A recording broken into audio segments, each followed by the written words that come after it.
What is going on, everybody? So today, the best way that I know how to put this video is we're going to be going over how the Army works.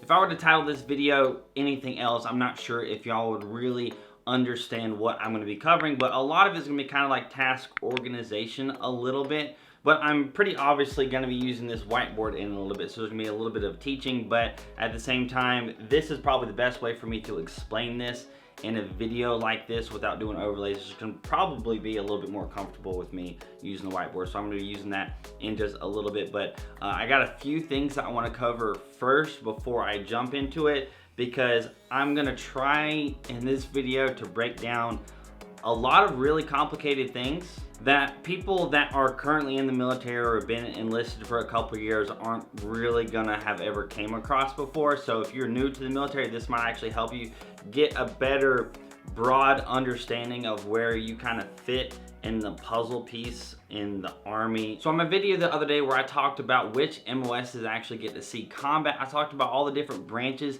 in the Army. I talked about your combat arms branches, your combat support branches, your combat service and support branches, and your special branches, and how the support branches support the combat branches, okay? So in this video, I thought it was a pretty good follow-up because I'm gonna be basically talking about an infantry battalion for the most part in this video, kind of what makes up an infantry battalion, and if you have an MOS that is not infantry, how you can likely fall into a situation or into a unit where you are going to be around a whole bunch of infantry soldiers and your MOS may not have anything to do with infantry. So one of the first things that I've got to kind of cover before I get started on this video, you guys are probably wondering what in the world this is. The first thing I got to cover is just a little bit of the symbology of the Army, okay? So I'm gonna throw up a little diagram or something right here, or it could be over here. Basically, that is showing the different symbols that show up on top of the symbols that symbolize the different units in the Army. So this is an infantry battalion. This is a symbol for an infantry battalion. Very basic. There's nothing really special added onto it or anything. But I'm gonna kind of go in depth on the infantry battalion.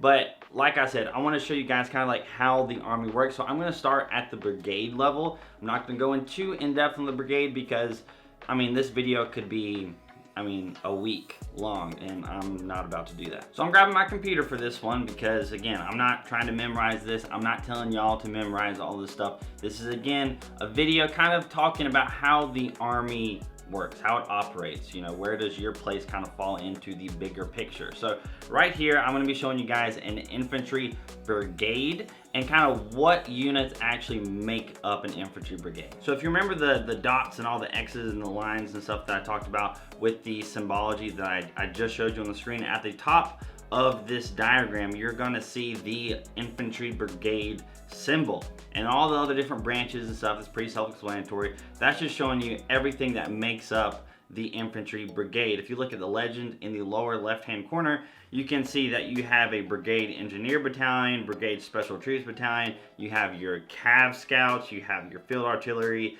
and then across the top, the first kind of line that you're gonna see from left to right, you're gonna see the infantry company, you're gonna see an infantry battalion, which I have here on the whiteboard that we're gonna be going in depth on. Then you have something else, honestly, I'm not exactly sure what it is. Then you got some reconnaissance battalions and companies. Then you have special troops battalions, so you got your engineers there, your signal soldiers there, you got your military intelligence there. It's pretty self-explanatory if you're looking at the boxes. Again, I'm not gonna cover all the symbology and everything in the Army because that's, again, just the symbology alone is like an entire week's course. So I'm not gonna go into all that. So if you look at the legend, you look here at this diagram, you can see that an infantry brigade is not only just made up of infantry battalions, it's also made up of military intelligence. It's made up of signal. It's made up of engineers. It's made up of your Cav scouts. You got your transportation in there.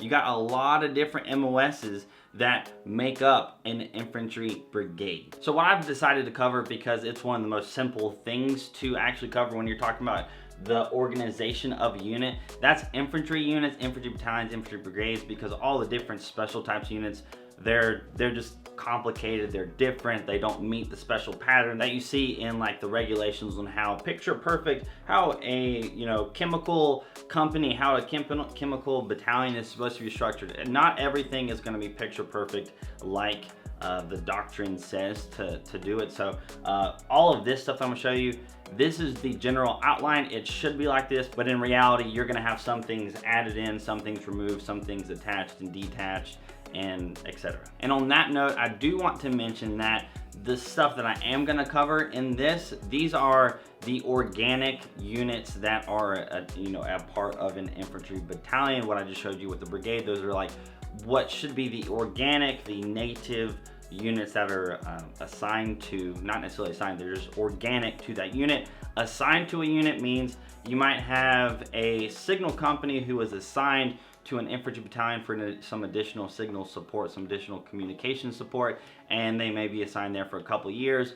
If you are attached to a specific unit, then that's going to be a little bit shorter period of time. It could be a couple of months or a year at most, really, and then anything less than that is just like temporary. So again, that's just something else that I need to cover whenever it talks about how the Army actually functions. You have your organic structure that I'm going to cover, then you can also get some additional support from different units. I'm not going to cover their trees of structure because again, complicated. So okay, we got our infantry battalion. I'm finally going to write on this whiteboard after it's been here for so long. But you got your infantry battalion. What in the world is like that first level of your infantry battalion?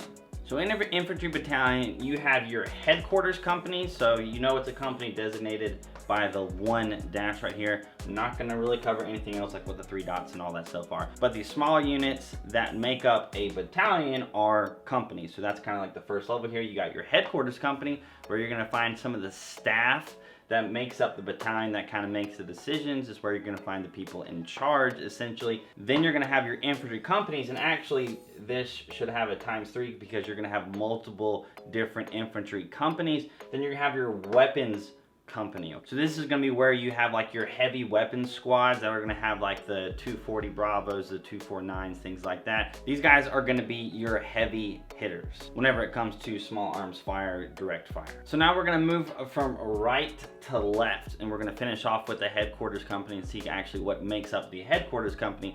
So over here, it's pretty simple. What in the world is making up the weapons company? So in your heavy weapons company, you have a section of like the headquarters that's going to have like your platoon leader, platoon sergeant, RTOs, which is like a radio operator. Okay, so you're going to have that, and then you're just going to have 3 platoons of just heavy weapons teams, guys holding those 240 Bravos, things like that. I don't know of the exact man-to-man, like what's going to make this up. Couldn't find that in this ADP documentation that I'm using. I'll have a little bit more detail later on, but it's honestly pretty simple. You're going to have your basic infantry guys with their heavy weapons. So now moving on to your 3 different infantry companies that are going to be exactly the same. Should be basically the same thing. What we have in the infantry companies, you're going to have your headquarters element. That's again going to be the same across the board. Every time I talk about headquarters, it's basically your platoon leaders, all that stuff. Don't want to go in depth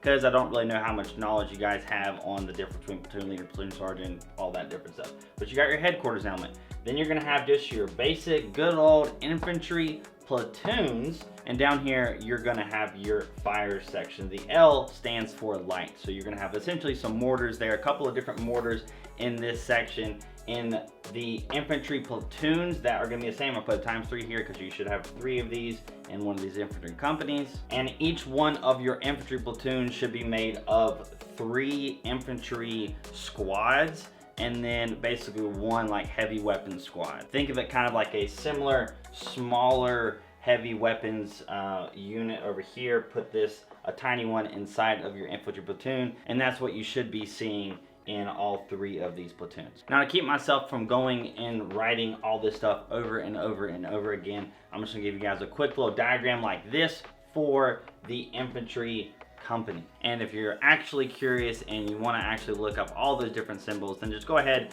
and Google Army symbology, and you'll probably spend a good little bit of time sifting through all the different symbols and then picking all the different pieces that match like what this little circle and an arrow means, and then you're gonna be good to go. Again, that's why I'm not covering super detailed. This is just like a baseline knowledge. So now we are going to get into the more complicated part of the video. So I'm saving this for the end because it's complicated and can be confusing for some of y'all. And that is going to be the headquarters company. It's going to be all of the different crazy things that are going to be in here. You're going to have your medical platoons in here. You're going to have your signal sections in here. You're going to have all your different staff sections for the battalion are going to be in here. So I'm going to go ahead and draw all this out and do my very best to explain it. So don't forget to hit the like button. That would be fantastic. So holy crap, we got a lot of stuff over here in the headquarters company. I'm going to start again from the right side and kind of go down like this. So basically,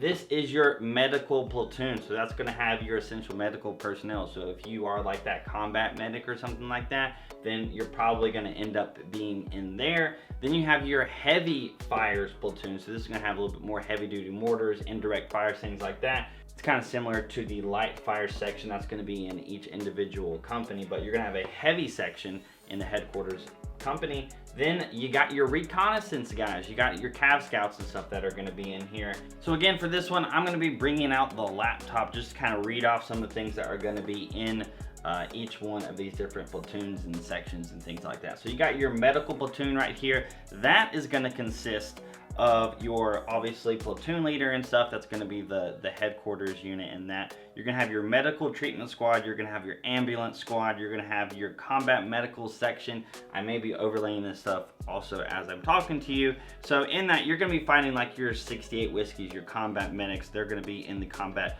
medic section. And then you're going to have some other vehicles in here that have been basically tasked for the purpose of being an ambulance. So you're going to have like a Humvee looking thing potentially that's got a cross on it. So you're going to have a bunch of those in here, some drivers and stuff for that. Again, I'm going to be overlaying this stuff on the screen. If you want to go into more detail, if you happen to be somebody who kind of would fit into this platoon right here, then you can feel free to actually Google some of the stuff that I'm displaying for you guys on the screen. So then moving on to your heavy fires platoon right here. Again, this is going to be made of 4 different teams of heavy fires. So you're going to have in that your squad leader, your gunner, your assistant gunner, your ammo bearer, and a Humvee for each of that. Again, overlaying the stuff on the screen.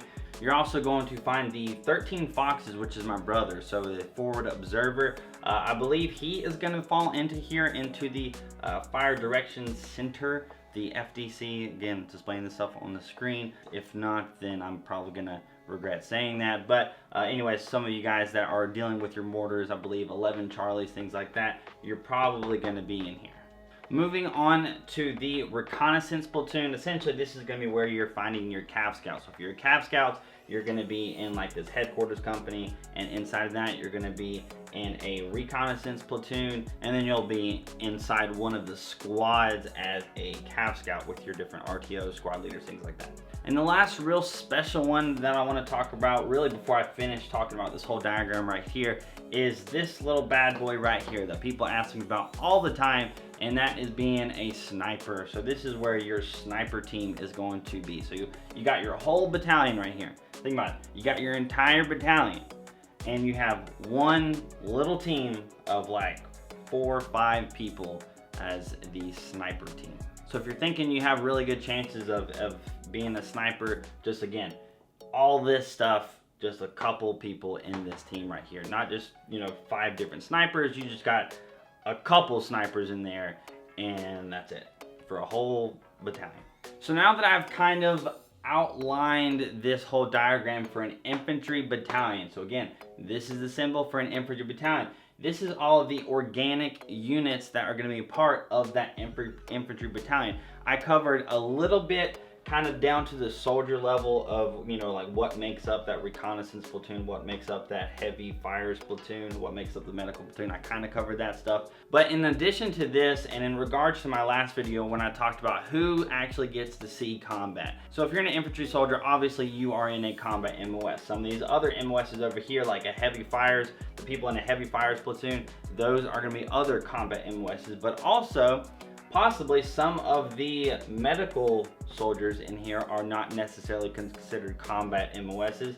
Then you got some people in the signal section right here that are not necessarily combat MOSs. And then over here in the command units, not necessarily command units, but like the staff shops, those also are not going to be combat MOSs as far as like an officer goes. Like I'm an S6, so I would technically, if I were to get assigned to an infantry battalion, I would be over here in the S6 shop under the staff section.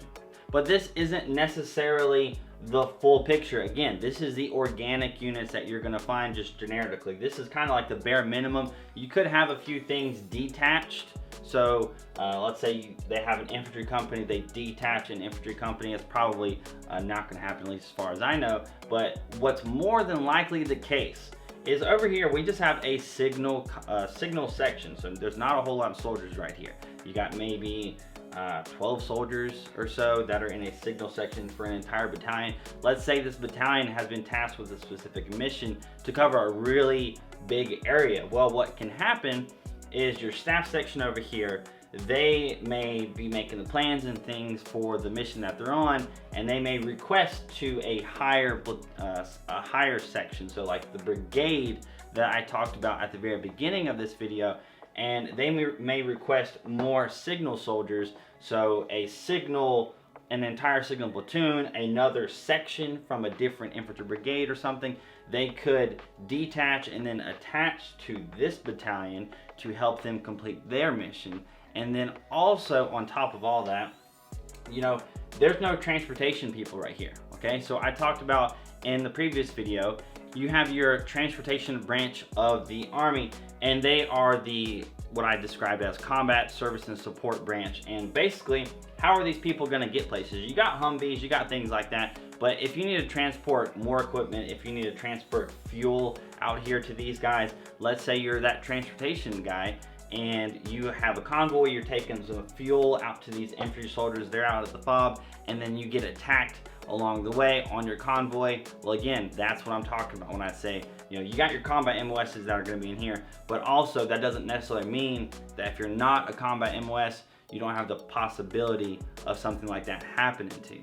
And I can go on and on and on about literally how the Army operates, but again, more puzzles, pieces kind of putting together. You got your infantry battalion here. Well, how in the world do they know what to do? Well, you're going to have some military intelligence guys. You're going to have some forward support group that is out in the area of operations, and they are collecting information and kind of essentially telling the infantry battalion, telling these command guys, the headquarters guys, the staff guys, having them formulate the plans, telling them what to do, and then these guys are going to kind of go around and knock some people out with their heavy mortars over here. You're gonna have some infantry guys going out and clearing some buildings. So I know that this is definitely gonna be a really long video, and this is kind of just like a first pass over for the baseline understanding, in my opinion, on how the Army operates. If you don't really know that much about the military or the Army, I'm hoping that you kind of get this stuff. I'm hoping that something made sense to you, because I know stuff is super complicated. I mean, I sifted through hundreds of pages, a lot of documentation to kind of break it down in a sense for you for how the Army works. And I kind of basically use the infantry battalion as kind of like a baseline for you. Now again, different units in the Army are not going to be structured like this. They're not going to be structured like this. So you have to keep that in mind. If you, again, I use I think chemical as the example before. If you are going to be a chemical soldier, you might be a part of a chemical company. That chemical company could be attached to an infantry battalion. So there's all kinds of different variables that could come into play here. But if you're just one of the lower enlisted soldiers, maybe you're an infantry guy, I hope that this video kind of gave you a bigger picture of where you kind of fit into the puzzle of your infantry battalion. So that is going to be it for this video. I hope you guys enjoyed it. I hope you guys learned something from this video. Put a lot of work into it, so hitting that like button would be freaking amazing. And that subscribe button for more videos like this. I'm gonna try and do a little bit more informative stuff. So this was kind of like my first pass at using the whiteboard. So I hope you guys enjoyed it. Make sure you hit the subscribe if you want to stick around for that. Hit the notification bell button if you don't want to miss anything. Follow me on Instagram and Snapchat if you haven't already. Hope you guys have an amazing freaking day, and I'll see y'all later.